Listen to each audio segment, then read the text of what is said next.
We have no idea where that four-step inventory came from. It did not come from the Oxford group. It did not come from the Emmanuel movement. It did not come from the New Thought movement.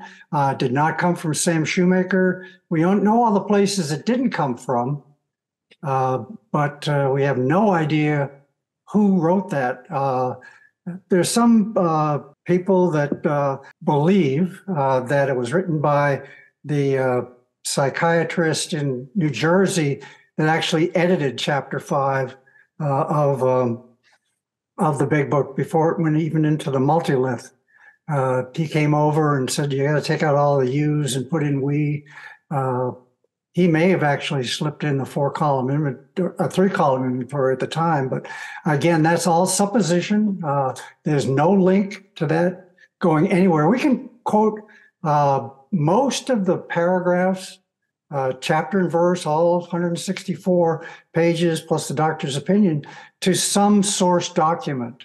Bill used 14 different Oxford group books to write the Big Book. We've published a book based on that, which is called How to Listen to God, how Bill, Bob, and the First 100 took the step before the book was written. But nowhere is there an assets and liabilities checklist in any of that literature. The only assets and liabilities checklist that's even remotely resembles what Bill put in the Big Book was the Bible, New Testament, Galatians 5. You've got the characteristics of the flesh and the characteristics of spirit. And flesh is liabilities and spirit is assets, going back to the Bible. That's the only link that we can find of anything that was being done other than the Oxford group. So there's some things that may just never be decided upon, but we know what wasn't used. And if you do put that X through page 65, and if you put an X through the bottom of page 67, you've got, well, I haven't even highlighted it because it wasn't used. And again, page 64, quite a few highlights because it's so important, but the example on page 65 was not used.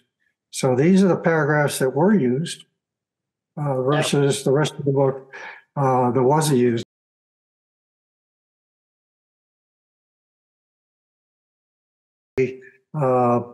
It mentions that it's a good idea to slam down sugar. And it says one doctor suggests that you consume sugar during detox. That's been refuted by tens of thousands of doctors because sugar and alcohol are one and the same in terms of addiction. In fact, sugar is more addictive than alcohol, but it's in the same family. Alcohol is converted to sugar and then converted to carbon dioxide and water at the end, but still, it's in the book. We can eat as much sugar as we want. Yes. Well, you know what, Wally, what most people don't know, or some people don't put out there, but do know it, is the fact that Bill Wilson tipped the steps in just weeks before it went to print. The book was written, basically. He wrote the 12 steps. And then he just tipped the 12 steps in right there at the end. Along with the example on page 65. That was not part of the original work. But the key is that 80% of the book had already been completed before Bill even started on how it worked. Yeah, that's why sometimes. That's why a lot of times it doesn't make sense when you're reading, because the 80% was based on the Oxford group methodology.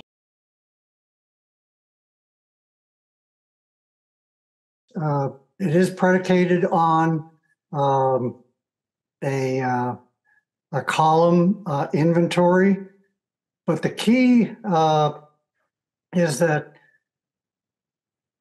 there was so much confusion surrounding that part of the recovery process that they would state from the podium. This is with the new Joe McCoy. So this was after Joe McQueen had passed away. So this would be early 2000s, that it takes 10 minutes to do a 4-step. 10 minutes. And the sponsor does the writing. So again, Joe and Charlie are saying basically the same thing that we're saying. And how they did it is they had an overhead projector, and Joe would come down off the stage, and he had a grease pencil, and they had the 4-column inventory, and Joe would ask the questions. Charlie from the stage would answer the questions, and Joe would fill out the inventory. That is really the key to the journey, is if you want to use the 4-column inventory, please do. But please make sure that you do it together and that you do the writing, just like Joe and Charlie were doing for years and years. I mean, that's something that's really been lost, this is a WE program. Again, some of the problem has come from treatment centers. They do a great job in terms of getting people clean and sober for a short period of time. But again, what you're doing in treatment is you are doing work alone. You're writing a first step thing, and we're writing your concept of the power grid and human power, and then you're doing some of these column things. If you get that far. But again, in the original program, the sponsor and sponsee in recovery, that's treatment. But in recovery, we sit down together and do it. And that's been lost to the film.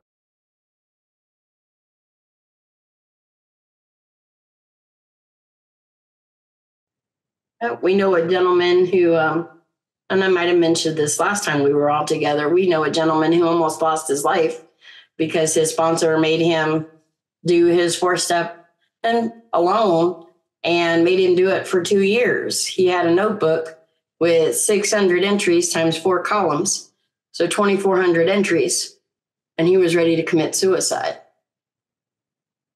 because his sponsor told him once he finished that he was to work the next year on his harms. That makes 3 years, and then the next year after that on his fears. And that makes 4 years of working on a 4-step. And, talk about killing people inside the rooms. So, and this poor guy, when I called him on a Saturday evening, he texted me, "I don't want to die." That was his text. During a seminar. He was already in the garage with a hose going from the tailpipe into the cabin, and he was in the process of committing suicide when I called him. It was that close. So I'm done. And when we said that we were going to be in Boston, which is where he is from, about midweek, and I called him on a Saturday night, he asked me if he should bring his 2,400 entries, and I said no. That's the writing. And I did. I sponsored him over the telephone after we met in Boston. A short relapse a couple months later, but then he picked it right up, and he's still with us today. Yes, he is. That's just one story, but we have a bunch of them.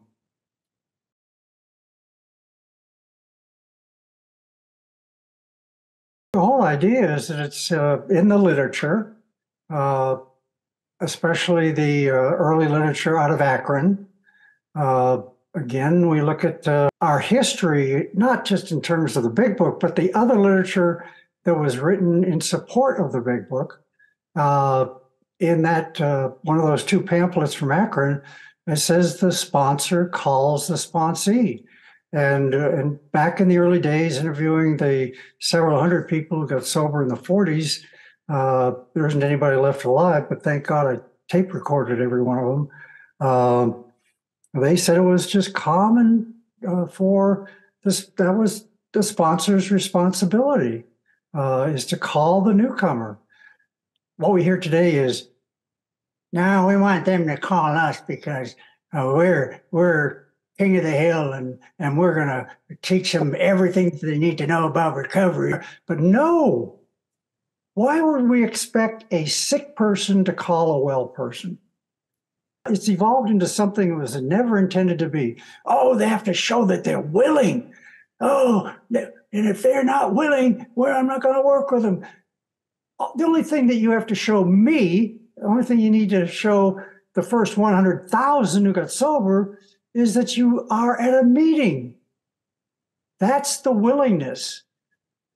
The rest is up to us.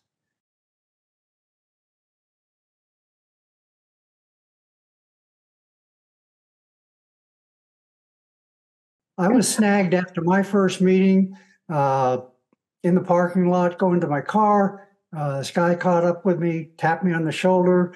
My name is Phil, and I'm your sponsor. What does that mean? I'm going to take you through the 12 steps. Oh, those steps that were on the wall that they read about in the meeting? He said, yeah, that's my job. I didn't know you had jobs in AA. I said, oh, okay.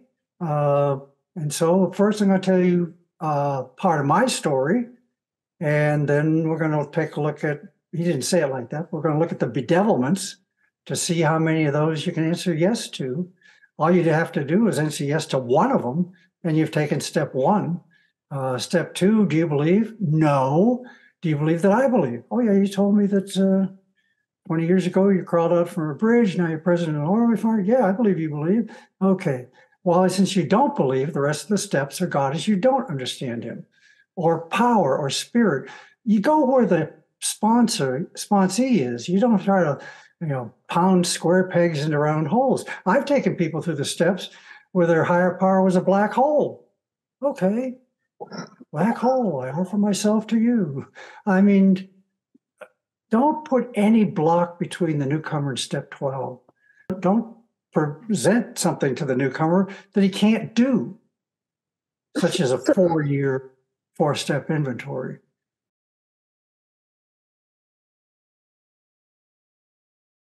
5, 6, 7, 8, 9 are a 2-hour Zoom.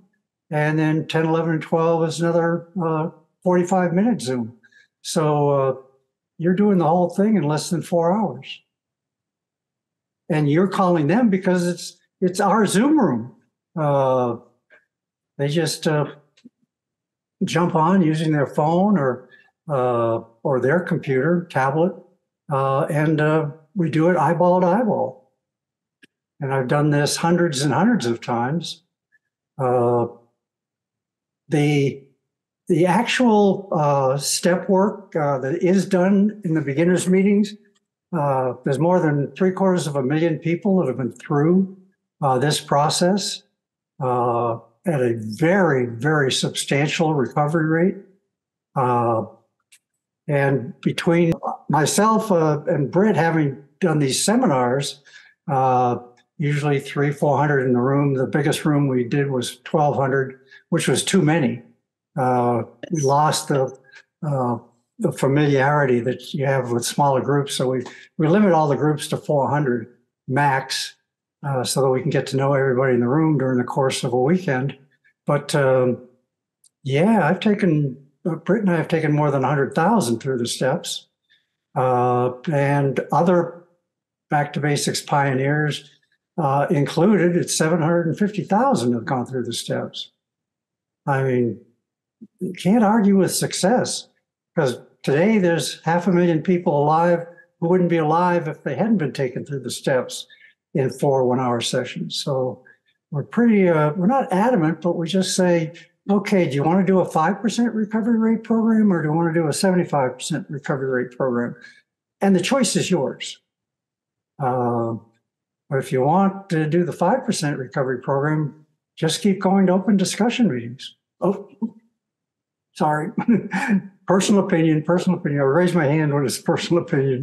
But yeah, we're just here to save lives. That's the job that's the job that God has assigned to us. We're in the life-saving business.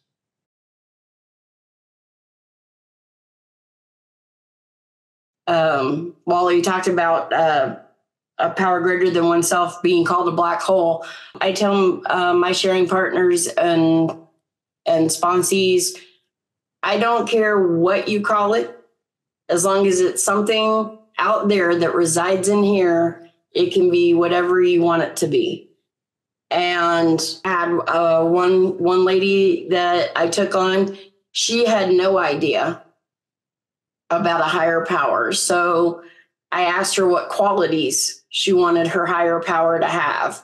And we sat down together and we wrote down the qualities she wanted her higher power to have. And then she decided on a name, and she's like, well, what do I name it? I'm like, you can name it whatever you want. And she did. And that was what worked for her in the beginning, So whether it's God, whether it's Buddha, whether it's the 12 or gods of Hinduism, whatever it is, as long as it's something that resides in here, that comes from out here, that's all I care about, because a doorknob doesn't work. No, and the key there is Bill only put it in the big book once, but it is so profound. God, consciousness within. It's not out there. Out there is religion. In here is spirituality. And we have a spiritual program of recovery, which is based on universal principles, and it's not something out there. It's in here, whether you call it the Spirit, Holy Spirit, Great Spirit, Indwelling Spirit. It's all about the Spirit within that will guide and provide for you beyond your wildest dream.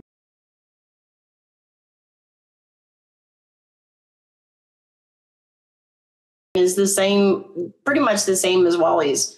I call sponsees, they call me. When I first take you on, I do a lot of the calling or calling on, because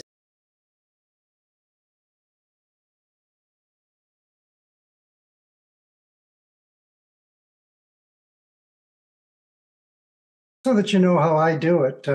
And I do have a set of handouts on how to sponsor somebody through the steps in 2 to 3 hours.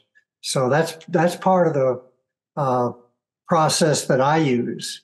The first telephone call is usually somebody reaching out for help, that they've found our work somewhere, and they just want to, as Jeff did in Boston, I don't want to die. But that's a short phone call. But then from there, I take over and I do all the calling.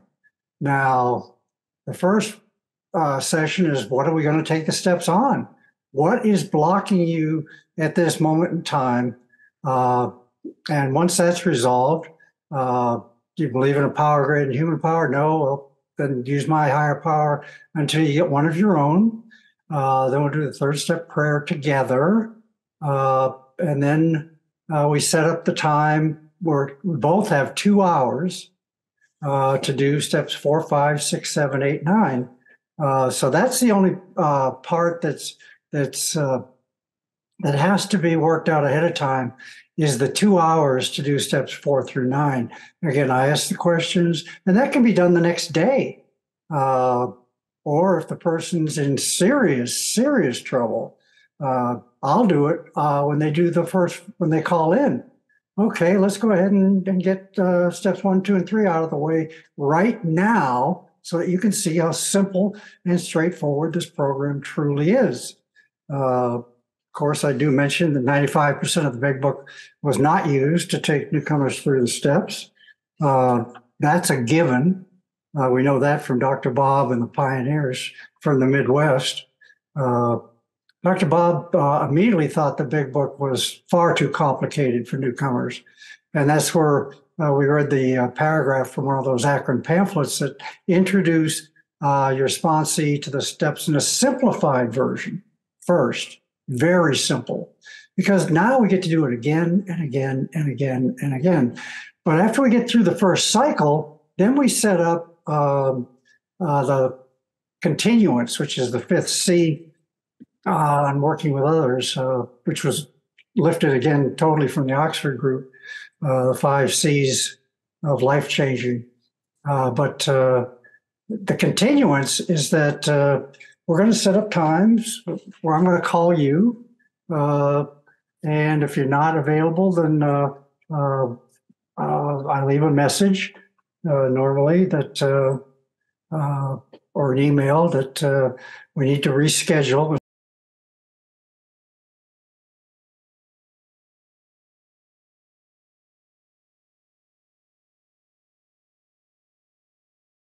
But the key is to get them through the steps in a matter of a few hours so that they know that the process works.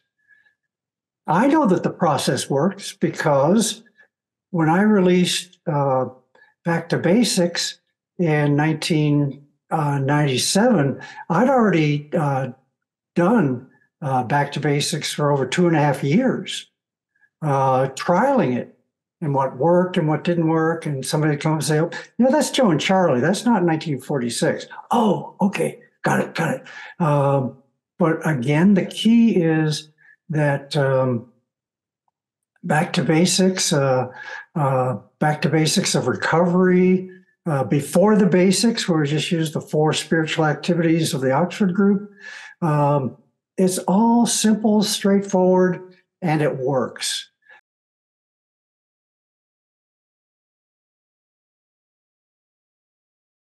Sponsee has been through the process once. We set up check-in times, and I will check in with a sponsee once a week. Then maybe as we get further along, once every 2 weeks. But they still call in from time to time. Got 3 phone calls yesterday from people that had been through the process years and years ago. The first person I took through the steps at Hazleton, and he's been sober ever since. But we still check in with each other about once a month just to make sure that everything's going okay in both of our lives. So that's where you move from being a sponsee to being sharing partners. And that's the key, is there's no better than and there's no less than in this outfit. We're all equal. And I learn a lot from my sponsees, a lot, because they are now listening to the indwelling spirit as well as I am. So we have a lot of cross-pollination after the first cycle.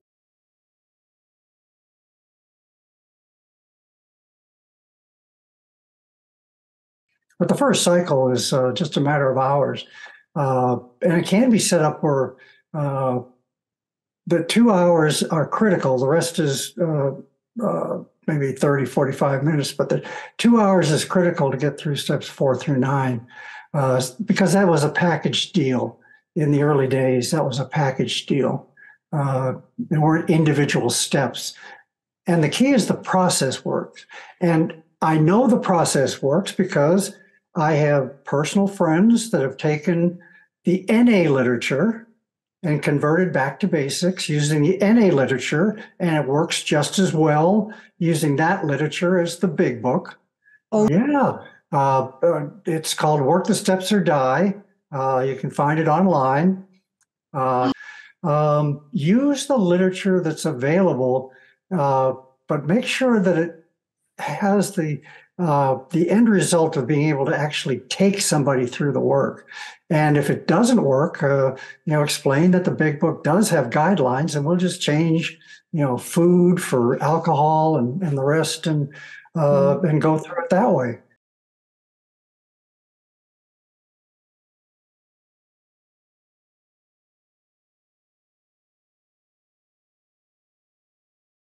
Okay, when it comes to a relapser, I have a young lady who I met her when she went through detox and rehab, and you know what? She still hasn't gotten it yet. And every time she comes back, first thing she does is call me and asks me to sponsor her again. She knows I have the solution. She just hasn't been willing to give up the demons and her excuses for relapsing. And so I will never tell anybody no. I will always work with somebody, no matter how many times that door revolves, because what's to say this time they don't get it?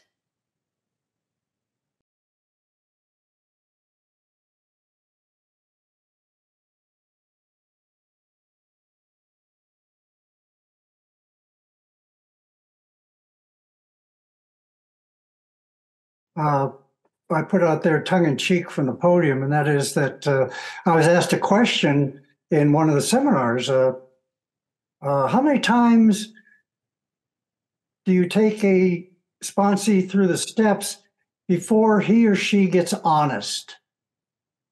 And I immediately fired back 3 times. The first time you take them through the steps, they're just testing you to make sure that you're a closed mouth, understanding friend. All you're going to get is that outer layer of the onion. Next time through, maybe a little deeper.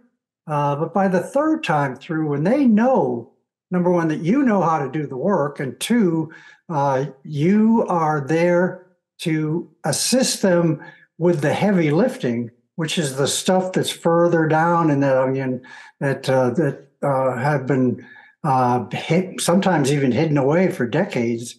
But I usually make sure that we've been through the steps a minimum of 3 times.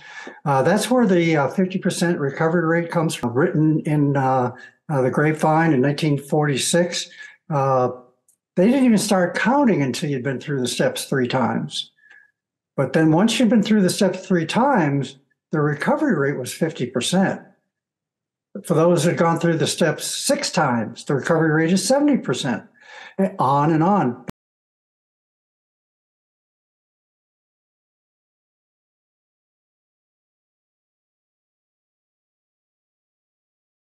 The first time through, you're only going to get the surface stuff.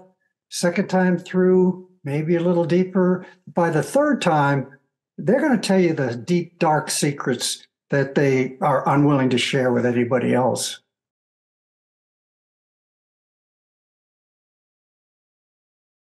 And there's a reason for that. There's a lot of people in the rooms, Alcoholics Anonymous and elsewhere, that do blab what they heard in confidence as part of a 5th step.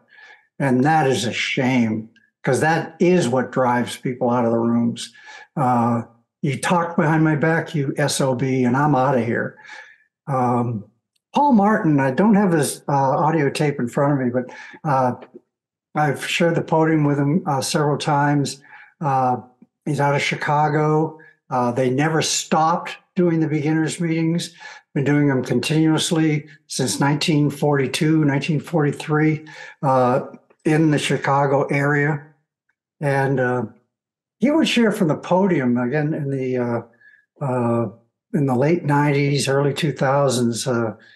I'm not here to talk about the 1 million members of Alcoholics Anonymous in the United States. I'm here to talk about the 20 million that have walked into our rooms and out again and said they would never come back. What have we said or not said? What have we done or not done to drive 20 million people out of the rooms? And that's where the 5% recovery comes from. You have to drive out 20 million to get 1 million. That's a sad state of affairs, but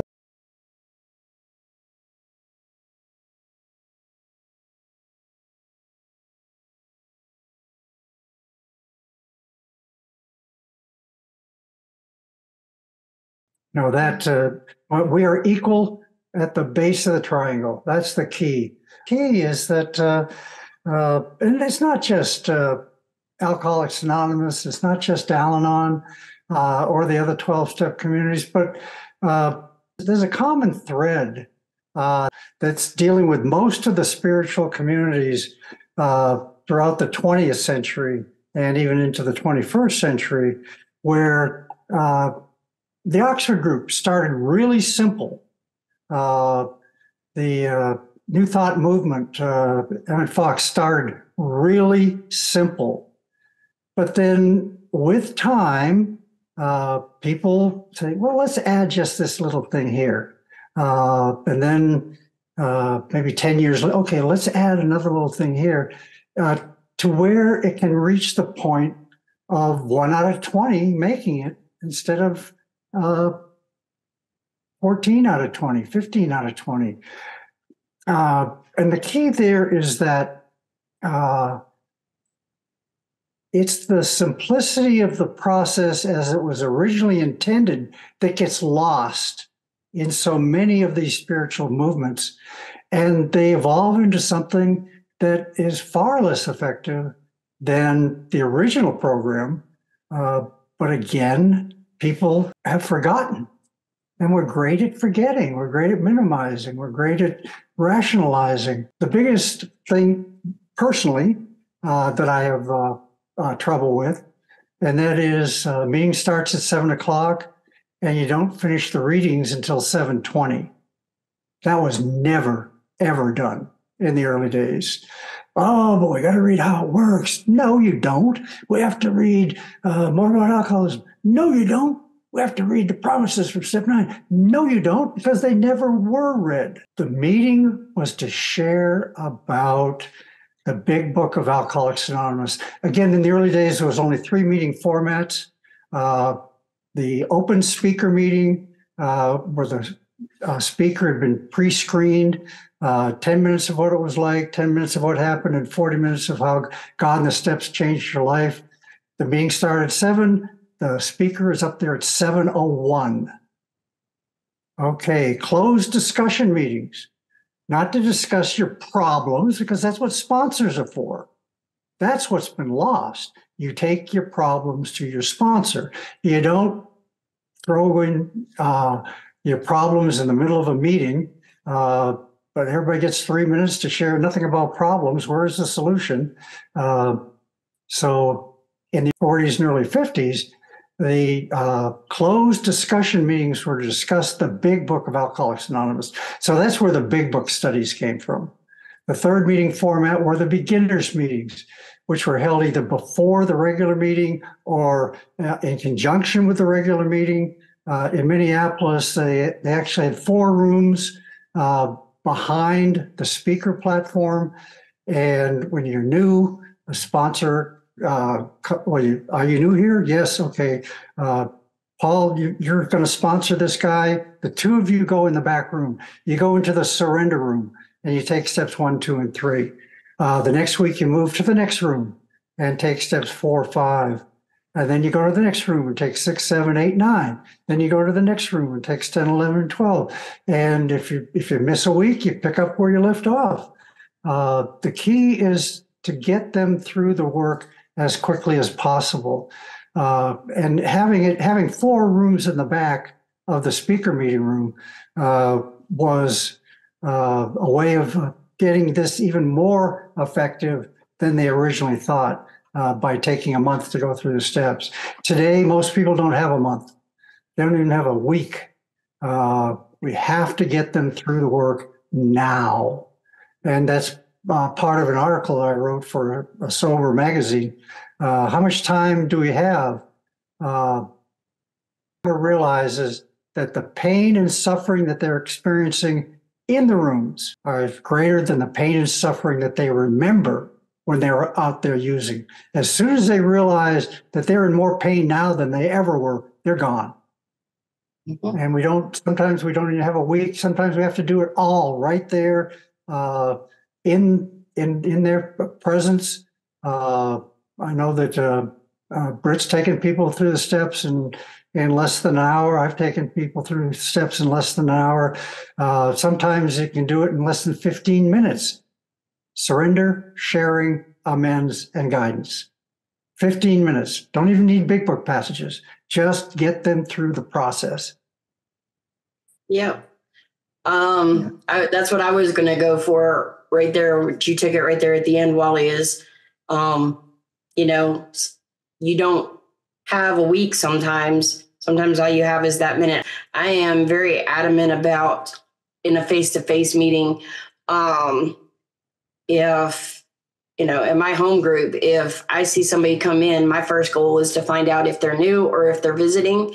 If they're new, I try to, I ask them if they're busy after the meeting. I either stay there at the clubhouse or we go to Denny's or IHOP or somewhere we can get a good cup of coffee, and I feel out the situation. Sometimes I've sat there and taken them 1 through 12 real quick without them even knowing what I'm doing, just to give them that little tiny glimmer of hope. Me reaching out my hand first gives them the glimmer of hope. Me sitting with them, talking with them for a few minutes gives them another glimmer of hope. Me unknowingly getting them through the 12 steps the first time, just to get the edge off, so to speak, is another little thing of hope. That enables them to have at least a little bit of trust in me and wanting them to give me their phone number, right? And then I give them my phone number, and I call them later that evening or the first thing the next morning and say, you looked at your schedule. When can we get together? Because we're going to do this. I'm very kind of in your face sometimes, because I've early on, I got my chain pulled, it was, I want to work with you. I want to work with you. And then, fizzle, they don't want to put in the actual work time. They just want, to get the court deal off their back or whatever. So I'm kind of really in your face when it comes to that. You don't have to be that way. I'm nice about it, but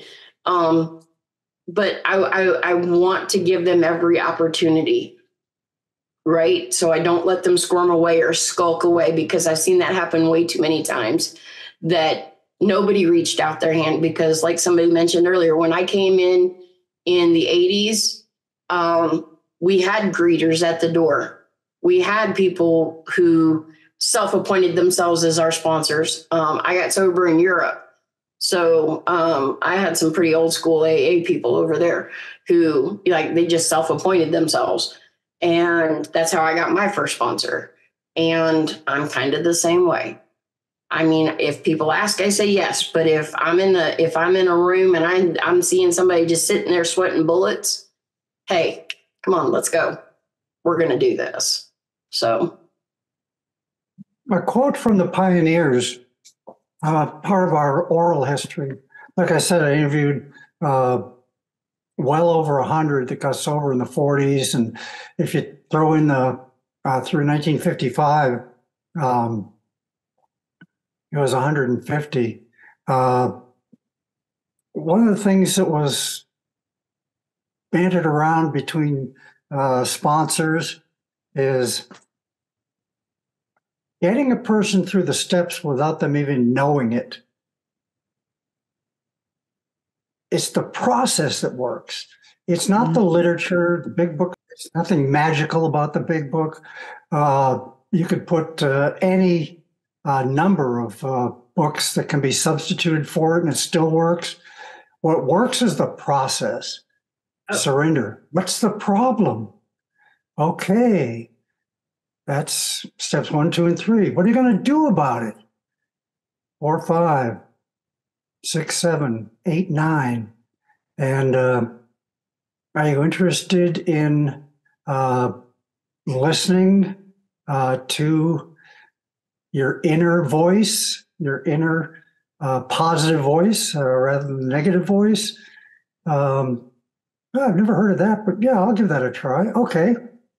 Bingo. You've done the work, and that was done in less than 1 minute. It's the process that works. Yep. Not 164 pages, but 4 words.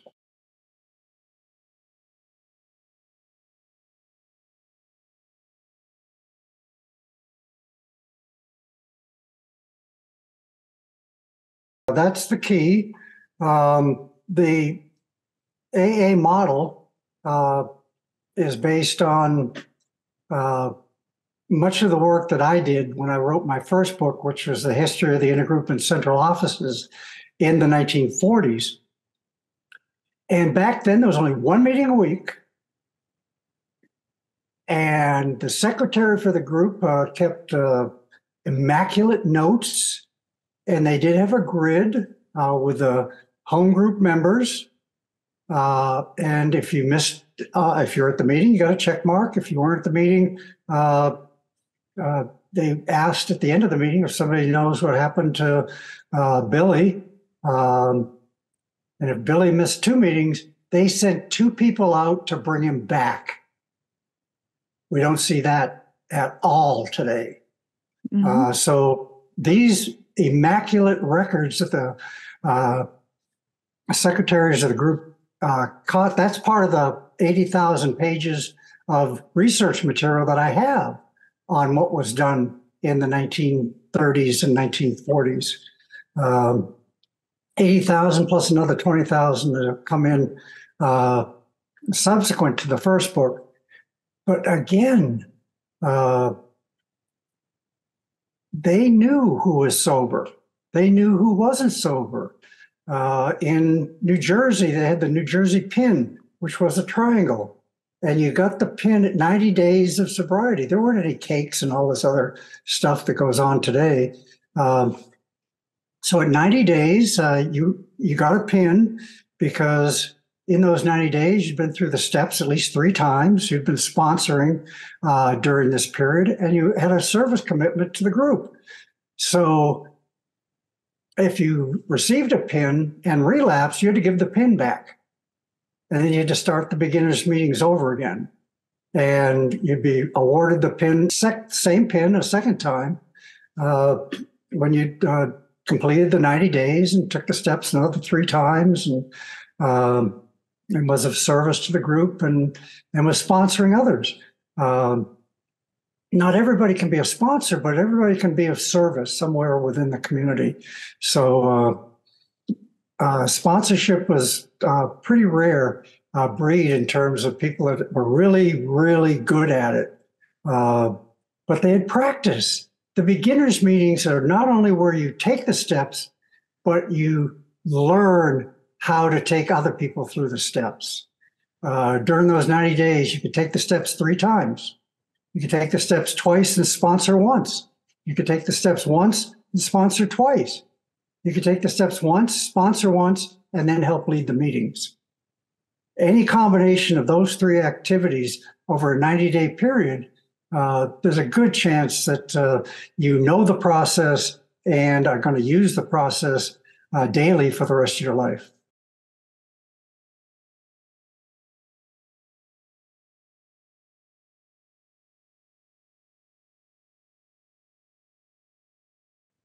The process to the best of your ability. What is the problem? What are you going to do about it? Let's role play how we're going to get through this in terms of the 3 pieces of chocolate cake every night. Having 33 years in OA, I do work with a lot of people with food issues, and sugar is far more addictive than alcohol. It's one of the most addictive drugs on the planet. And I do usually an abbreviated version. I call it the 3 M's. We're going to monitor, we're going to modify, and we're going to maintain. Okay, so what is the monitor? Well, we're going to write down in a book or guidance book or somewhere, my goal is to eat only 40 grams of sugar a day. Just write it down. How close did you come? Well, it didn't come close at all. Okay, and maybe we need to start at 60 grams. Okay, but that's the monitor. Modify is to reduce the sugar consumption. And this is all done on a weekly basis over several months, if not many months. And the third one is maintain. Once we get the weight down slowly, once we get the cravings for sugar under control slowly, then we maintain the gains that we've made until such time as we need to maybe ratchet it up a little bit further. But the key is whether it's the 3 M's, the 4 spiritual activities, or the 12 steps, it's basically the same process. What's the problem? Let's find out how big a problem it really is. Smoking cessation, that's another one that goes through the 3 M's really easy. How many cigarettes did you smoke today? Well, 60. Well, okay. What is the goal? What would we like to get down to? And that is to discontinue smoking. And then we slowly work things down by logging in, because we're so great at forgetting. Oh, yeah, I was doing 3 packs a day when I started. Oh, my God, I can't believe that. And it's in writing. And now I'm down to 5 cigarettes a day. Okay, now what? We going to cold turkey, or are we going to go ahead and try some other intermediary? There are medications that can be prescribed to relieve the craving for nicotine.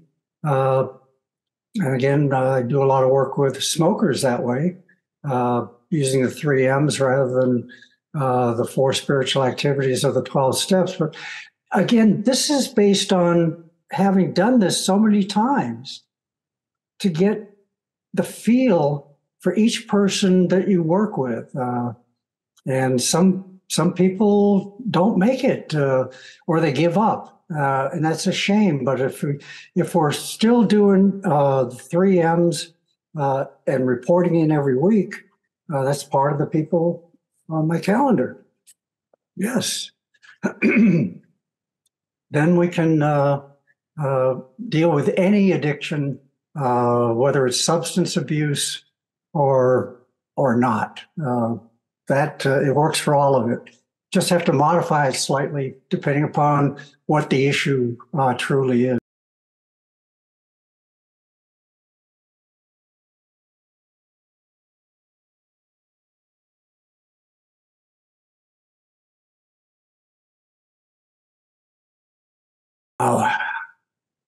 You see, we've got some really sick people in the rooms that have never taken the steps. Some people consider it to be a large percentage of the people in the rooms that are there based on don't drink and go to meetings. There's a whole bunch of people that are in the meetings that have no spiritual solution to addiction or obsessive compulsive behavior. And these are people that usually will put themselves out there during a meeting, and in your heart of hearts, these people aren't clean. These people aren't sober. They may be dry, but they certainly are nobody I want to deal with.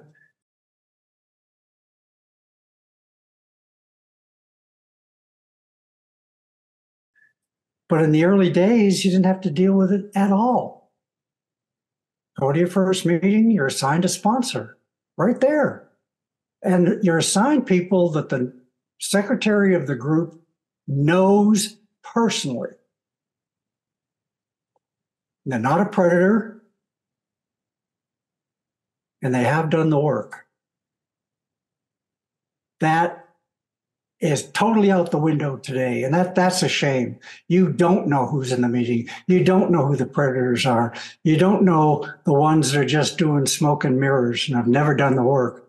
They're the people that hand you a big book and ask you to read the first 164 pages before you'll ever work with them. Never, ever done.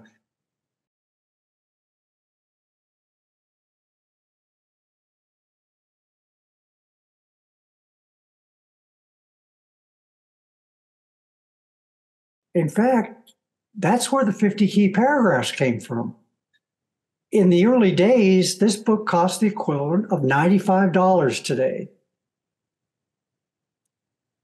What newcomer crawling out from under a bridge in the early 1940s had 95 bucks in their pocket for one of these? Many groups, the secretary typed up the key paragraphs And that's what the sponsor used to take the newcomer through the steps. Didn't even have a big book, just had the key paragraphs. It's amazing how we've complicated this thing into something it was never intended to be. And that's the shame of it. And like I said, been trying 35 years to get this thing turned around. And we just have to wait and see if AA is going to survive. We're going to have a hard time surviving on a 5% recovery rate, that's for sure.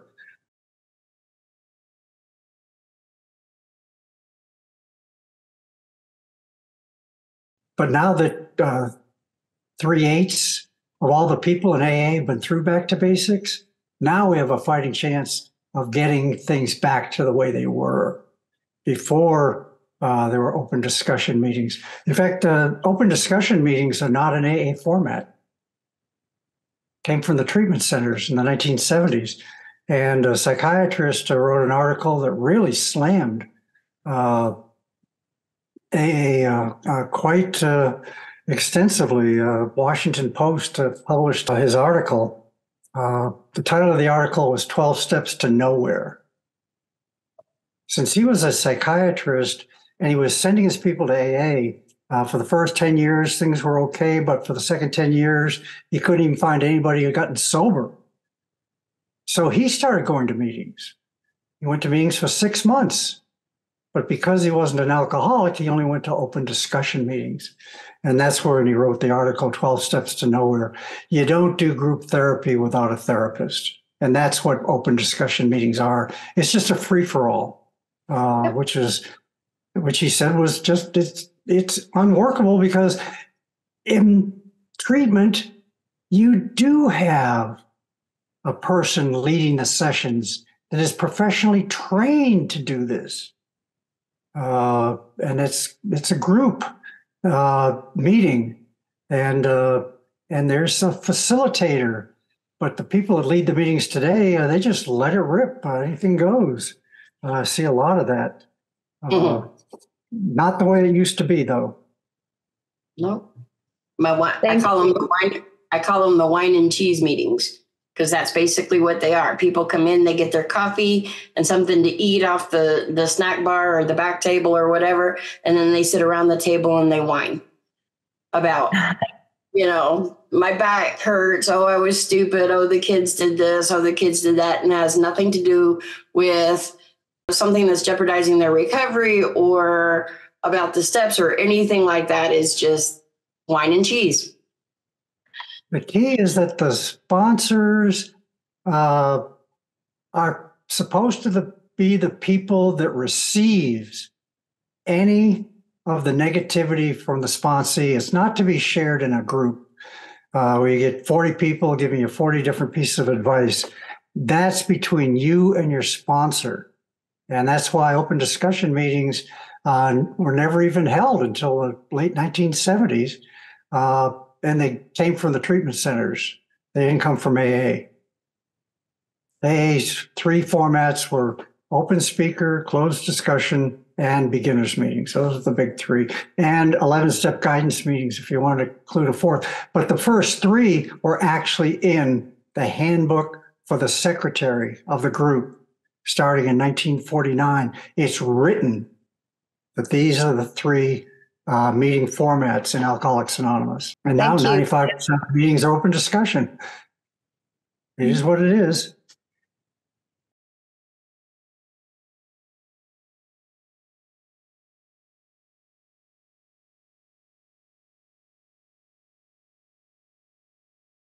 It's all about love in the early days because they believed what they read. Love and tolerance is our code. That's what we live by. Not 164 pages, 1 sentence.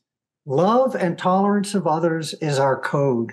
And Dr. Bob made that crystal clear too in his last time he was at the podium in Cleveland in 1950. We know what love is and we know what service is. Love and service is what he concentrated on. Well, now we know that the love and tolerance part really runs deep in the early 20 years of this fellowship.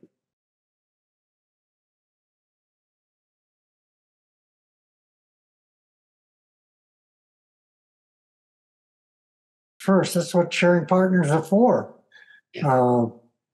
That's it. A Wally P1 liner is, thank God not everybody's down on the same day. Many times people that make contact are really hurting and in pain, and I'm feeling pretty good. But then the next day I'm down, and thank God I've got sharing partners that can boost me up. That's why this is a we program, and none of this is done alone.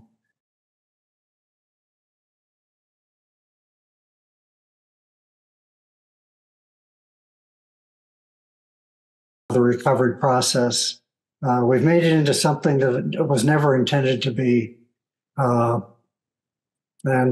that's why we take people back to the 40s. It's just to put out the material as to what was done during that period of time, because most people today have no inclination as to how this program actually worked when it worked.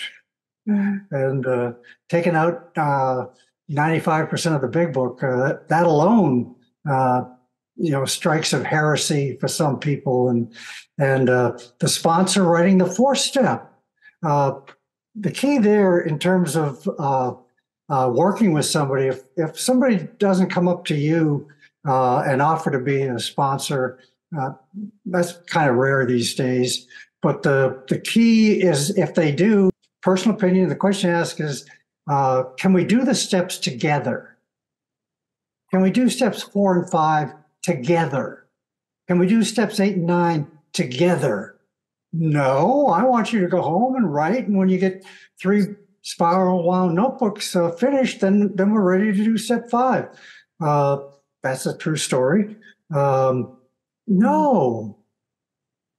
Can we do this together the way it was done in the 1940s and 1950s? And if they're totally clueless, then they too can benefit from the Back to the Basics of Sponsorship book once it comes out.